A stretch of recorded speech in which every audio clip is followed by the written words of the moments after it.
Simple present tense. Okay, मी याच्या आधी तुम्हाला इंट्रोडक्टरी सेशनमध्ये ऑलरेडी सांगितलं आहे की इंग्लिश स्पीकिंगसाठी सगळ्यात मोठा आणि बेसिक थिंग जो आहे तो आहे टेन्सेसवर अवलंबून. आणि I already told you that there are 3 types of tense, main tenses. 3 प्रकारचे मेन टेन्स असतात. ठीक आहे, एक आहे फ्युचर, एक आहे प्रेझेंट टेन्स, दुसरा आहे पास्ट टेन्स, तिसरा आहे फ्युचर टेन्स. प्रेझेंटमध्ये जे आताचा जो समय आहे, टेन्सला आपण जर एका वाक्यात आणि एकदम सोप्या भाषेमध्ये सांगू तो समय. ठीक आहे, जो टाईम, कालचा टाईम, आजचा टाईम ना उद्याचा टाईम, हे 3 जे आहे टाईम्स डिफरंट केलेले आहे. आजचा टाईम म्हणजे प्रेझेंट टेन्स, काल म्हणजे भूतकाळ याला म्हणतो मराठीत पास्ट टेन्स, त्यानंतर फ्युचर टेन्स. ठीक आहे, याचे सब डिवायडेड पार्ट्स आहे. पास्ट टेन्सचे वेगळे 4 आहे, फ्युचर टेन्सचे वेगळे आहेत, प्रेझेंटचे वेगळे आहेत. तर त्या प्रेझेंट टेन्सचे कोणते 4 आहेत? एक आहे सिंपल प्रेझेंट टेन्स, जो आपण आज शिकणार आहोत. The first thing is that simple present tense. ठीक आहे, आणि दुसरा जो आहे तो आहे प्रेझेंट कंटिन्युअस टेन्स, तिसरा आहे प्रेझेंट परफेक्ट टेन्स आणि चौथा आहे प्रेझेंट परफेक्ट कंटिन्युअस टेन्स. असे याचे 4 आहेत. तसेच पास्ट टेन्सचे 4 आहे, फ्युचर टेन्सचे 4 टेन्सेस आहेत. म्हणजे टोटल आपण 12 टेन्सेस लर्न करणार आहोत. 12 टेन्सेस शिकणार आहोत. त्यावरती आपण इंग्लिश स्पीकिंगचा पूर्ण बेसिक जो आहे तो अवलंबून आहे. It will depend on all the 12 tense. आणि 12 टेन्स इंग्लिश बोलताना कामी पडते 100%. ओके, सो तुम्हाला 12 टेन्स एक बेसिक टाईपचं आहे. तुम्ही बेसिक शिकता, त्यावरच तुम्ही सगळं काही करता. तर हे जो बेसिक आहे याच्यावर थोडंसं कॉन्सन्ट्रेशनली लक्ष द्या आणि जेवढं होते रायटिंग करा. ठीक आहे, तर काय झालं, तसेच पास्ट टेन्सचे 4 आहे, फ्युचर टेन्सचे 4 आहे. ठीक आहे, ते आपण नंतर बघू. तर पहिला काय आजचा आपला टॉपिक सिंपल प्रेझेंट टेन्स, ज्याला आपण म्हणतो सामान्य वर्तमान काळ. आता जो हा काळ आहे सिंपल प्रेझेंट टेन्स, याला शिकणं का आवश्यक आहे, याचा का फायदा आहे, आपण याला इंग्लिश बोलताना कधी वापर करतो. ठीक आहे, तर इंग्लिश बोलण्यासाठी basic is important. Next is that simple present tense, सामान्य वर्तमान काळ. एखादी क्रिया आपण म्हणजे वर्तमानमध्ये करणार आहोत, त्याच्याबद्दल आम्ही डिसिजन घेतलेला आहे, त्याच्यावर आपण डिसाईड केलं नाही, आम्ही ते करणारच आहोत, अशी क्रिया सांगण्यासाठी आपण सिंपल प्रेझेंट टेन्सचा वापर करतो. आता 2 मिनिटांमध्ये एखादी मी क्रिया करीन, त्याबद्दल मी उल्लेख केला, तर तो उल्लेख मी सिंपल प्रेझेंट टेन्समध्ये करीन. ठीक आहे, सपोज ठीक आहे, आपण एक्झाम्पलकडे तर वाढूच. त्यानंतर आपण बघू कन्स्ट्रक्शन. कन्स्ट्रक्शनला मराठीत म्हणतो आपण रचना, म्हणजे वाक्याची रचना कशी होते. First of all for the basic thing आपण कसं इंग्लिश पूर्ण 0 पासून शिकणार आहोत. 0 to 100 ऑलवेज बेनिफिशियल. ठीक आहे, तुम्ही असं ओव्हर कॉन्फिडंटमध्ये नका राहू की आम्ही सिंपल प्रेझेंट टेन्स ऑलरेडी शिकलेलं आहोत, याची काही गरज नाही आहे. पण तुम्हाला जर फ्लुएंट इंग्लिश बोलायचं without any type of grammatical mistake, तर तुम्हाला बेसिक थिंग आहे, बिगिनिंग थिंग आहे, ते कम्प्लीट करावं लागेल. आपल्याला 0 to 100 जायचं आहे, ना टू 50 to 100 नाही जायचं आहे. कारण मग बाकीचं जे 50 आहे उरलेलं ते तुम्हाला लक्षात असणार आहे आणि तुम्ही वर इंग्लिश बोला. ते आपल्याला 0 पासून जायचं. आपण सगळं बघू. तर कन्स्ट्रक्शन म्हणजे रचना होते, वाक्याची रचना कशी करते. वाक्यामध्ये कुठल्याही इंग्लिश सेंटेन्समध्ये सगळ्यात पहिले आपण बघतो सब्जेक्ट. एखादी क्रिया आहे, क्रिया म्हणजे काय होते, ॲक्शन. ठीक आहे, त्याच्यामध्ये जो आहे सब्जेक्ट इम्पॉर्टंट आहे आणि सगळ्यात पहिले सब्जेक्ट येते. त्यानंतर क्रियापद, वर्ब म्हणतो इंग्लिशमध्ये आपण त्याला, वर्ब किंवा ॲक्शन वर्ड म्हणतो. आपल्याला लहानपणी शिकवलं गेलेलं आहे शाळेमध्ये ॲक्शन वर्ड, जो शब्द ॲक्शन दाखवते. जसं प्ले आहे, प्ले म्हणजे काय होते, खेळणे. तर हे काय करतं, हा शब्द खेळण्याची ॲक्शन दाखवतो. त्यानंतर आहे ऑब्जेक्ट, जो आपला कर्म म्हणतो. सपोज एक मी शब्द लिहिला तर प्ले, प्ले म्हणजे काय होते, खेळणे. हा जो शब्द हा ॲक्शन वर्ड आहे, हा ॲक्शन कशाची दाखवते, खेळण्याची ॲक्शन दाखवते. त्यानंतर तो खेळत काय, एखादी व्यक्ती खेळत काय खेळत असणार, एक क्रिकेट म्हणून. जो क्रिकेट आहे तो झाला त्याचा ऑब्जेक्ट, म्हणजे सेंटेन्सचं ऑब्जेक्ट आणि त्याचं कर्म. ठीक आहे, आणि त्यानंतर वाक्यामध्ये एक्सटेन्शन सुद्धा आहे, ते उरलेलं वाक्य. एक्सटेन्शन म्हणजे काय, सपोज एखादी सेंटेन्समध्ये सपोज मी म्हटलं की मी हॉटेलमध्ये संध्याकाळी जेवायला गेलो, तर मी हॉटेलमध्ये गेलो कशासाठी, जेवणासाठी. जेवण करणे क्रिया झाली, मी कुठे गेलो, हॉटेलमध्ये. तर हॉटेल हा जो झाला ऑब्जेक्ट आणि मी कधी गेलो हे इव्हनिंग, तर एक्सटेन्शन. जर मी म्हटलं मी हॉटेलमध्ये जेवायला गेलो आणि मी तुम्हाला सांगितलंच नाही की मी संध्याकाळी गेलो की सकाळी गेलो, काही फरक पडला का नाही. क्रिया कोणती केली ते माहीत पडलं, ठीक आहे, आणि कुठे गेली ते पण माहीत पडलं, पण कधी केली तो झाला एक्सटेन्शन. तर त्याची सेंटेन्समध्ये एक्सटेन्शन असो नसो काही प्रॉब्लेम नसतात. ठीक आहे, पण आपण लिहिलं कन्स्ट्रक्शनमध्ये. ठीक आहे, त्यानंतर याच्या प्रत्येक टेन्समध्ये काही ना काही तुम्हाला ट्विस्ट मिळणार, ट्विस्ट. ओके, ठीक आहे. हॅलो, कोणी बोलत नाही, हां बोलू नका तुम्ही बसले. ठीक आहे, तर ट्विस्ट मिळणार. याच्यात काय ट्विस्ट आहे, V1चा. सब्जेक्ट माहिती आहे किती प्रकारचे असते तुम्हाला, ही, शी, इट किंवा एखाद्या व्यक्तीचं नाव. त्यानंतर आय घेतो आपण, वी घेतो आपण, दे घेतो. ठीक आहे. हे काय झालं सब्जेक्ट. याच्याशिवाय सेंटेन्स चालू होणार नाही. सेंटेन्स चालू करताना सगळ्यात पहिले आपल्याला ही भेटन, शी, याच्यामधून कुठला एक शब्द मिळू शकतो. याला आपण म्हणतो सब्जेक्ट. समजलं. त्यानंतर मराठीत काय म्हणतो आला तो जेवण करतो.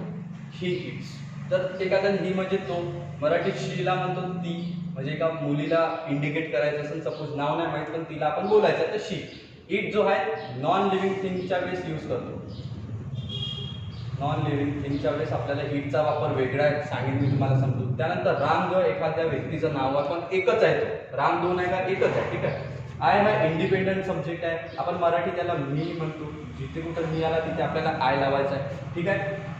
त्यानंतर वीला आपण मराठीत आम्ही म्हणतो. आम्ही जेवण करतो, आम्ही फिरायला गेलो. ते म्हणजे ते होते, ते काम करतात, ते फिरायला जातात. ते म्हणजे एकपेक्षा जास्त लोक, प्लुरल. ठीक आहे. तर वाक्याची सुरुवातीमध्ये हे सगळे तुम्हाला दिसू पडतं. ही, शी, इट, राम, आय, वी. ठीक आहे. त्यानंतर सब्जेक्ट नंतर आपल्याला काय घ्यायचं आहे क्रिया. समजलं. इथे एक कन्सेप्ट आहे यस और यस. हा यस और यस आपल्याला कुठे लावायचा आहे V1 च्या नंतर.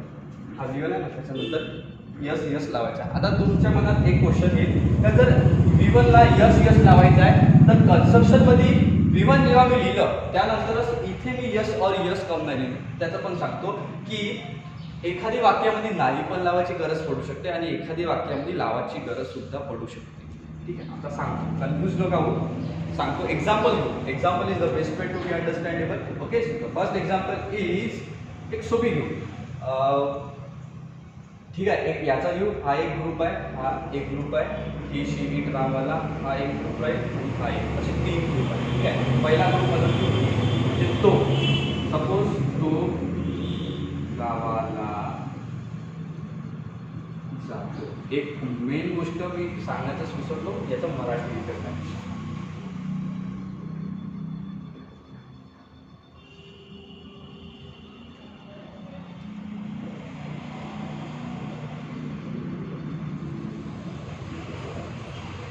ओके. मराठी रिकग्नायझेशन काय तर ते ताट. मराठी रिकग्नायझेशन म्हणजे कसं, वाक्याच्या मराठी वाक्याच्या शेवटी हे शब्द आले तर तो काय होईल सिंपल प्रेझेंट. शेवटी काय आला तो आहे तिथे, तो पण येते. आता त चे सगळे सील त, ते, तो, ते, जे काही आहे, ती वगैरे जे काही आहे ते सगळेच आले त्याच्यामध्ये. तो आहे. ठीक आहे. तो गावाला जातो, तो आला तर काय झालं सिंपल प्रेझेंट टेन्सचा वापर. आपण कसं ओळखलं हे मराठी रिकग्नायझेशनचं मराठीत काय म्हणतो आपण. रिकग्नायझेशन म्हणजे ओळखणे. शब्द तुम्ही लिहत चला, मी तुम्हाला शब्द लिहून देईन. तुम्हाला पाठ तर करायचेच आहे. No issue in that. मी तुमच्यापासून पाठ करून घेणार आहोत कारण वर्ड्स आर इम्पॉर्टंट. तुम्ही फर्स्ट सेशन बघितला त्याच्यामध्ये मी सांगितलं आहे words are most important thing. Okay. Words जो आहे तो बहुत इम्पॉर्टंट आहे कारण वर्ड शिवाय आपण बोलूच नाही शकतो. ठीक आहे. तर माहीत पडलं तो गावाला जातो. तो म्हणजे काय इंग्लिशमध्ये ही. ठीक आहे.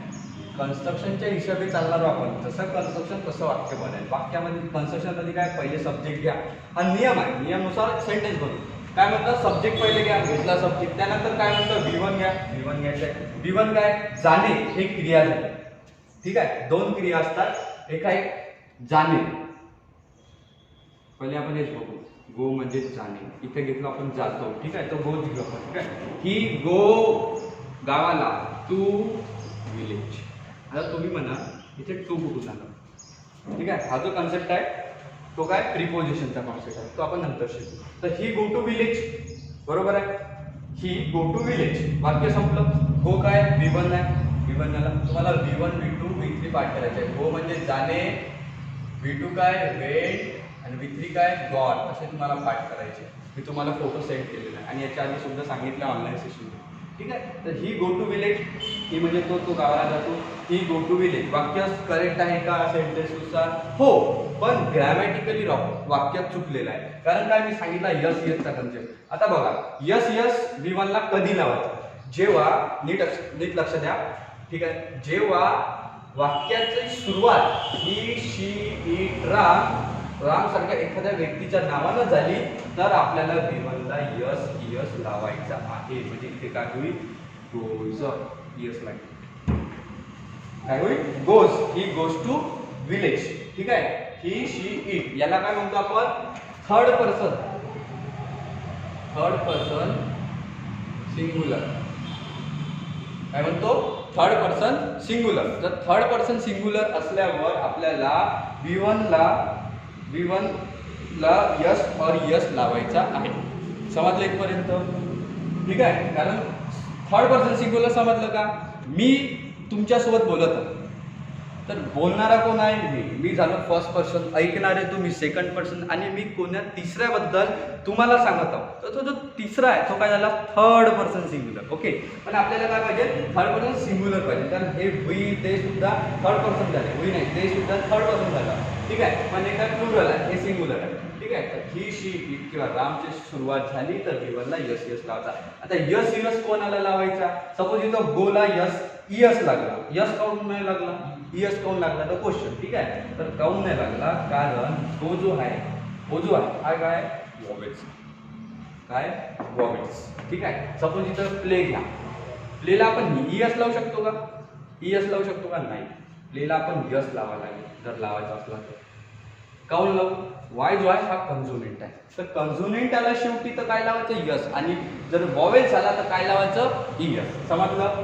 ठीक आहे. आता ह्या ग्रुपचं समजलं. इथं जर शी असतं तरी गोद झालं असतं, इट असतं तरी गोद झालं असतं, राम असतं तरी इथे यसच टाकलं असतं. आता दुसरं वाक्य घ्या आयचं, मी गावाला जातो.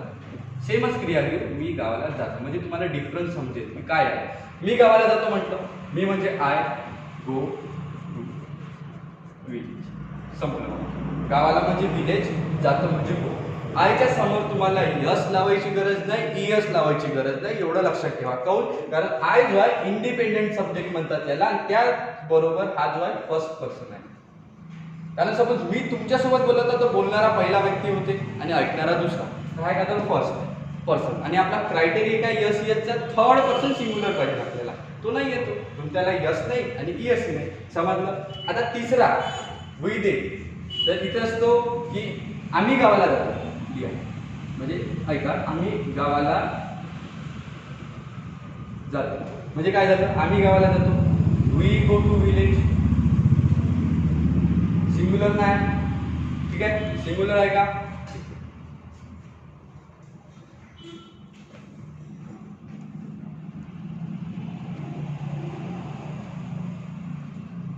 ठीक आहे. सिंगुलर आहे का? तो नाही आहे. तो काय प्लुरल आहे. त्यामुळे आपल्याला इथं यस यस लावायची गरज नाही. तर दे असतं तरी तसंच असतं.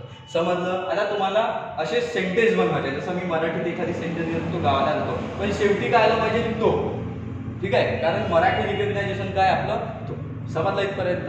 ठीक आहे. बाकी टेन्स आपण उद्या पाहू. आणि त्यानंतर तुम्हाला याची रिव्हिजन करायची, याचे स्क्रीनशॉट काढायचा आहे. व्हिडिओ रेकॉर्डेड आहे तर तुम्ही रिव्हर्स फॉरवर्ड करून डबल ऐकू शकता काय मी सांगितलं काय नाही सांगितलं. आणि त्यानंतर तुम्हाला होमवर्क करणं आवश्यक आहे. ओके.